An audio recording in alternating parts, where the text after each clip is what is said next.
Today, we're diving into the story of poliomyelitis, or as pretty much everyone knows it, polio. It's a disease that, not too long ago, was a source of absolute terror for generations, causing paralysis that could never be reversed. Now, while it's almost completely gone, the story of how we fought it holds some of the most important lessons in the entire history of public health. Okay, so here's our game plan. We'll start with the basics. What even is polio? Then we're going to follow the virus on its path of destruction inside the body. We'll look at the range of outcomes, from nothing at all to the worst-case scenario. We'll see how challenging it was to manage this disease, and then we get to the breakthrough that changed absolutely everything. All right, first things first. We need to get to know the enemy. What exactly is this disease that caused so much fear and left such a mark on the world? So what makes polio so uniquely terrifying is that it's not just any old virus. It has a specific target, our nervous system. It zeroes in on our motor neurons. You can think of them as the command wires running from your spinal cord out to your muscles. When the poliovirus gets in and destroys those cells, the signal to move is just cut. And that leads to this very specific, floppy kind of paralysis that is completely irreversible. So, how does this tiny little invader actually pull off such a devastating attack? Let's trace its journey, from the moment it gets into the body to its final assault on the nervous system. So this little guy right here, this is the culprit, the poliovirus. It's an RNA virus, and it comes in 3 main flavors, or serotypes. Now, while all of them can make you sick, it was type 1 that was the real monster, the one most often responsible for the paralysis that made this disease a household nightmare. And how does it get from person to person? Well, it travels through what's known as the fecal-oral route. It's a very clinical way of saying it. It spreads when tiny particles from an infected person's poop get into another person's mouth, usually through contaminated water or food. And this is exactly why sanitation is so incredibly critical in stopping it. So once it's inside, the virus goes on this devastating journey. It gets in through the mouth, sets up shop, and multiplies in the throat and gut, and then it makes a break for the bloodstream. Now, for most people, the immune system stops it right there.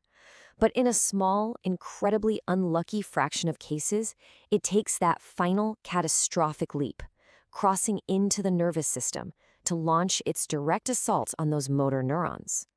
This image, this cross-section of the spinal cord, shows us the virus's bullseye. You see that area called the anterior horn? That's basically the command center for movement. The poliovirus is laser-focused on those cells, and once it destroys them, they are gone for good. The connection from the brain to the muscle is permanently severed. That's it. That's the paralysis. So, what happens when someone actually gets the virus? You probably think that infection means paralysis, right? Well, the reality is way more complicated and honestly pretty surprising. Okay, take a look at this chart because it's kind of mind-blowing. In up to 95% of all polio infections, the person has no symptoms at all. They get it, their body fights it off, and they never even knew they were sick. And this is the great, terrible paradox of polio. It made the virus a perfect silent spreader. It could move through a whole community completely undetected until suddenly a case of paralysis appeared out of nowhere. But for that unlucky few, less than 1%, the virus unleashes its full horror. It causes paralytic polio. The paralysis often strikes unevenly. Maybe one leg is fine, but the other's completely limp. And in a really cruel twist, the person doesn't lose feeling. They can feel the limb they can't no longer move. The absolute worst form was Bulbar polio, where the virus attacked the muscles we need to breathe and swallow, which was often a death sentence. With consequences this devastating, the obvious question is, how did you treat it? What could doctors actually do to fight back?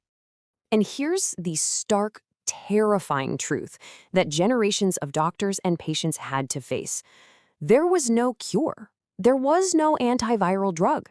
Once the paralysis started to set in, there was absolutely nothing you could do to stop it or reverse the damage. That was it. So all that could be done was supportive care. That meant trying to manage the intense pain, using physical therapy to try and keep muscles from tightening and bones from deforming, and for the most severe cases, using machines like the famous iron lung to literally breathe for the patient. It was all about damage control. It was never, ever a cure. Which brings us to the most important question in this whole story. If we couldn't cure it, if there was no way to reverse the damage, How in the world did we win? How did we defeat a disease that was paralyzing hundreds of thousands of kids every single year? The answer, and it's one of the most brilliant turns in medical history, wasn't about finding a cure. The answer was prevention. The entire game was changed by the invention of vaccines. So the world suddenly had two powerful new tools. First, the inactivated polio vaccine, or IPV. This is a shot, and it uses a killed virus to teach your immune system in your blood what to fight. But then came the oral polio vaccine, OPV, the famous sugar cube or drops.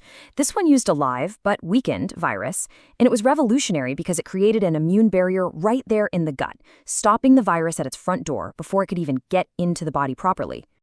And with these weapons in hand, humanity launched one of the most incredible public health campaigns ever. We're talking about armies of healthcare workers, fueled by global cooperation, going door to door from the biggest cities to the most remote villages on Earth, all with one simple goal: make sure every single child is protected. And the result of all that effort? Well, it was nothing short of a miracle. A disease that was once a common, terrifying fact of life was transformed into a medical rarity, pushed to the absolute brink of being wiped off the face of the earth for good. So when you boil it all down, what's the ultimate takeaway from the story of polio? It's this incredibly powerful lesson about preventive medicine. It shows us that sometimes the greatest victory in medicine isn't about finding a fancy cure for a disease, but about stopping that disease from ever getting a foothold in the first place. And that leaves us with one final thought to chew on. The legacy of polio isn't just about one conquered virus. It's a blueprint. It's a testament to what's possible with scientific genius, global cooperation, and just plain old relentless dedication.